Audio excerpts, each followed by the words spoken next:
seja bem-vindo ao canal Sala de Espera.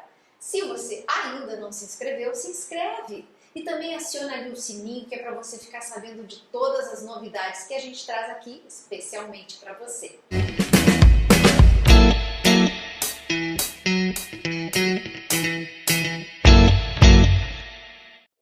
Hoje eu vou conversar com o Dr. Márcio Medeiros, que é neurologista, formado pela Universidade Federal aqui do Rio Grande do Sul em 2008. E ele é mestre e doutor em medicina com ênfase em Parkinson. E para conversar com ele, eu pedi para que ele trouxesse para nós alguns aspectos dessa doença tão famosa e tão intrigante para todos nós, que é a doença de Parkinson. Boa tarde, doutor Márcio, seja bem-vindo. Boa tarde, obrigado pelo convite. Nós é que te agradecemos pela tua disponibilidade de vir aqui nos informar sobre esta doença, né? Antigamente era chamado mal de Parkinson, agora é doença de Parkinson, doutor? Isso, é só uma atualização do nome, né? O mal de Parkinson dá uma conotação pior para a doença, né? Sim. Acho que a doença de Parkinson fica um nome mais neutro, digamos. Mais simpático. Menos ruim, sem dúvida. Certamente. Doutor, dá para descrever o que vem a ser a doença ou o mal de Parkinson? A doença de Parkinson ela é uma doença neurodegenerativa, progressiva, e que tem como principal fator de risco, para começar, o envelhecimento. É uma doença que ela vai ficando cada vez mais comum, principalmente depois dos 60 anos de idade. Então, embora existam casos de doença de Parkinson em pessoas mais jovens, a gente vai ver realmente a frequência aumentar a partir dos 60. Tá. E ela é causada por que motivo? É de origem genética? Dá para a gente precisar qual é que é a causa do Parkinson? Na verdade, a maior parte, aproximadamente 90% dos casos, tem um início que a gente chama idiopático, sem causa definida. Né? O restante, os outros 10%, podem ter algum fator genético familiar associado. Mas mesmo assim, costuma ser já história familiar positiva, né? Já tinha um pai, uma mãe com Parkinson, ou então quando os sintomas começam muito jovem, quando começa antes dos 50 anos de idade, a gente em geral busca uma causa possivelmente genética. Mas mesmo assim, é a minoria dos casos. A maioria, sem dúvida, é sem causa definida. A dopamina está envolvida com a doença? A dopamina é o neurotransmissor, é a substância cerebral que começa a faltar na doença de Parkinson. São os neurônios que produzem a dopamina que começam a morrer, né? E começa a se perder a função que a dopamina exerce, né, nos circuitos cerebrais.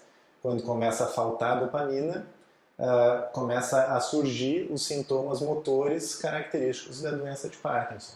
Né? Desculpa lhe interromper. Falta dopamina somente porque morrem os neurônios ou porque os neurônios não conseguem produzir, ainda estão vivos e não conseguem produzir? É a perda dos neurônios. É a morte, então. Isso, essa perda neuronal, né, desses neurônios que produzem dopamina é que vai causar os sintomas motores. Sim. E por falar em sintomas, doutor, nós temos aquela... Uma imagem caricata do paciente de Parkinson tremendo, né? Uhum. Essa imagem que, fala em Parkinson, todo mundo já se liga numa pessoa tremendo, né? Mas esse sintoma, ele é um sintoma preponderante? Ele existe sempre ou não é bem assim? Gostaria que tu falasse um pouquinho para nós. Certo. O tremor, ele é como tu falou, ele é o sintoma que mais chama atenção. E de cara, os pacientes associam o tremor com doença de Parkinson. Mas, na verdade, existem 3 sintomas principais que o Parkinson causa, que são o tremor, principalmente em repouso. Então, quando a pessoa relaxa o braço, é que ele começa a tremer, né? Outro sintoma é rigidez. Então, se a gente vai examinar o paciente, mexe as articulações, né, tem uma rigidez no movimento, uma resistência. E o sintoma principal, que esse sim é o sintoma imprescindível, né, sem esse sintoma não temos doença de Parkinson, é a agilidade dos movimentos. Então, na verdade, a perda dessa agilidade. Os movimentos começam a ficar mais lentos, com maior dificuldade de fazer atividades minuciosas, né? Abotoar uma camisa, né? Atar um cadarço.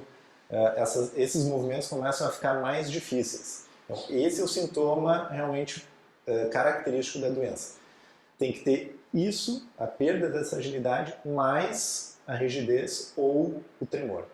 E que deve ser bastante difícil de diagnosticar, porque afinal de contas as pessoas vão envelhecendo e naturalmente também vão perdendo um pouco dessa motricidade, hein, doutor?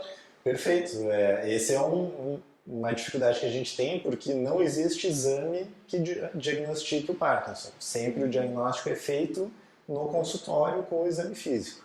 Então, se a gente identifica um tremor, identifica uma falta de agilidade e uma rigidez, a gente tem que ver que rigidez é essa, que lentificação é essa.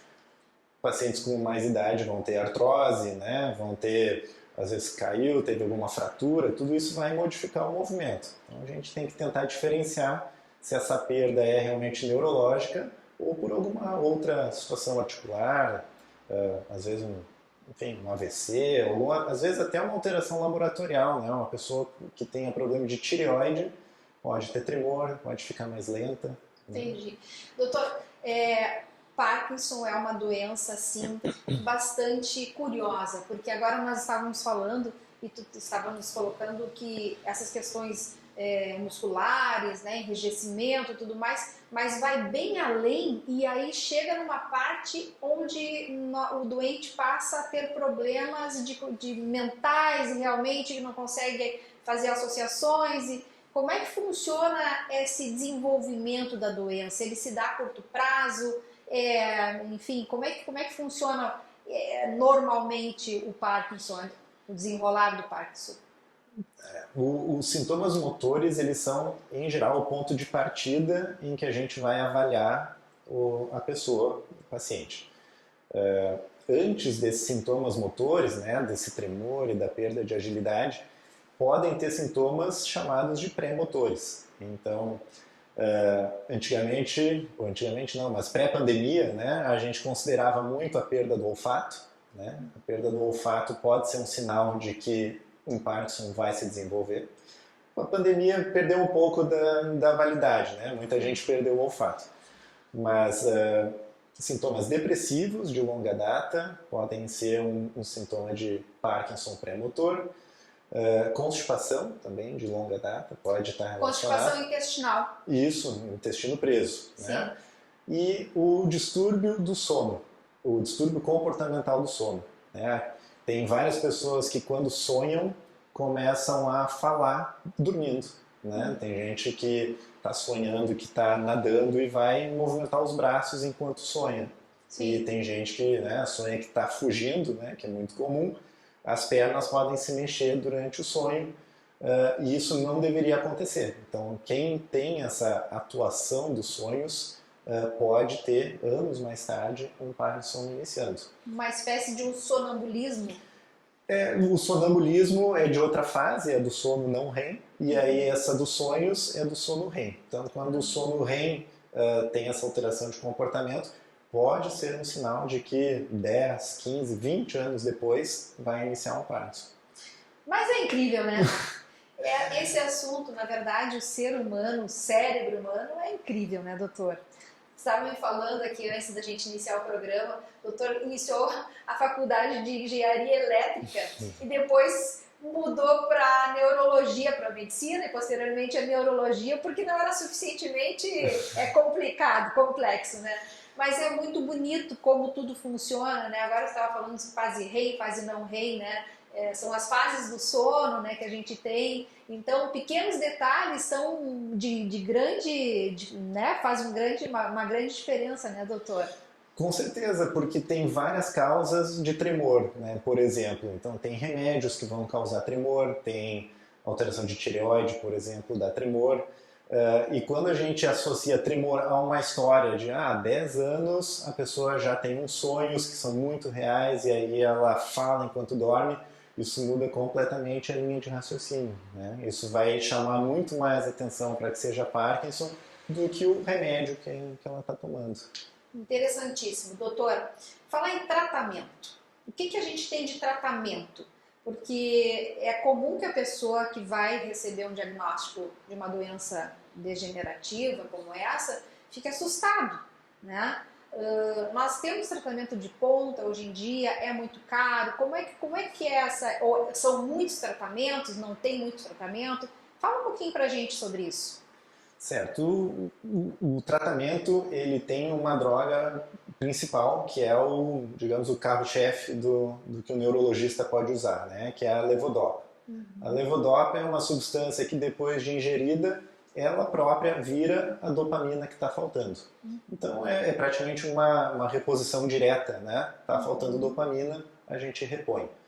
Esse é o tratamento principal, é o que tem maior potência de efeito, né? É o que mais diminui os sintomas, e a gente usa mesmo sendo uma medicação que foi desenvolvida, né, na década de 50, 60. Então, continua mesmo sendo uma droga antiga a principal para o tratamento.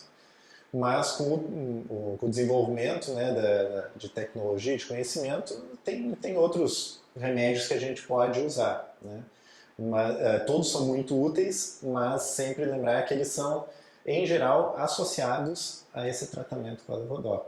Entendi. Então, o carro-chefe é levodopa, mas dependendo do paciente pode ser associado a outro tipo de tratamento. Exatamente. Depende de efeitos colaterais, depende da intensidade dos sintomas. Tem paciente que tem tremor e, bom, esse tremor não me atrapalha. Eu não deixo de fazer nada no meu dia a dia, né? Eu consigo levar bem as minhas atividades, sigo trabalhando. A gente até podemos observar, não precisa nem iniciar tratamento imediatamente. Então, e o chip, doutor? Bom, o chip ou a cirurgia do Parkinson é uma boa alternativa também, né? Mas a gente tem que sempre considerar alguns aspectos.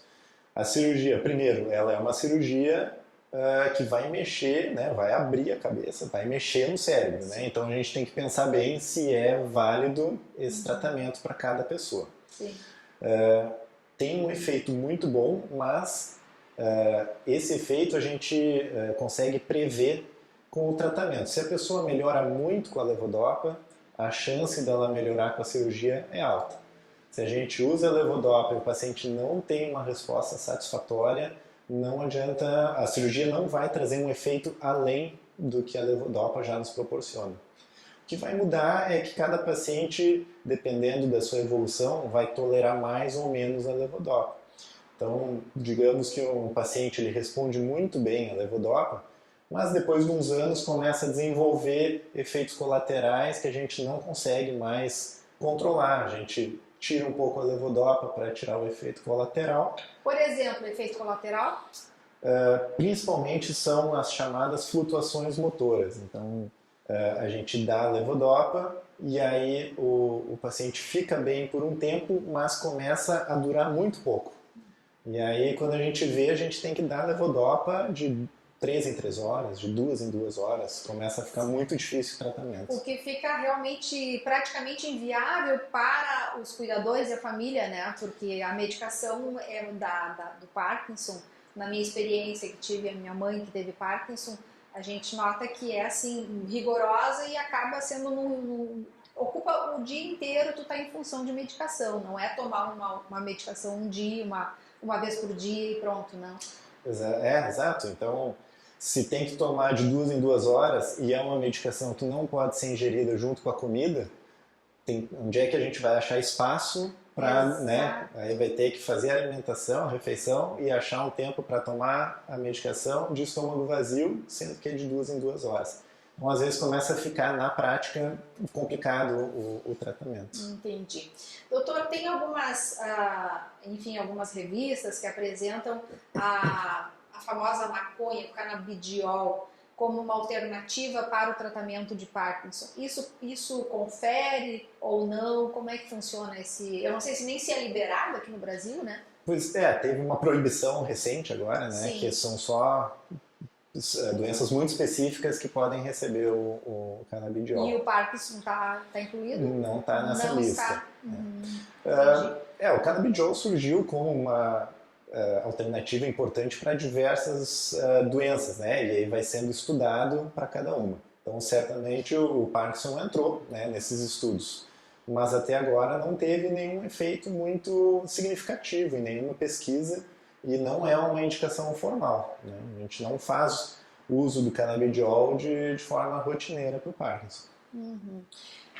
Mais uma perguntinha, doutor, que o assunto é interessante. A personalidade do paciente pode ser algo que venha a ser decisivo no aparecimento da doença?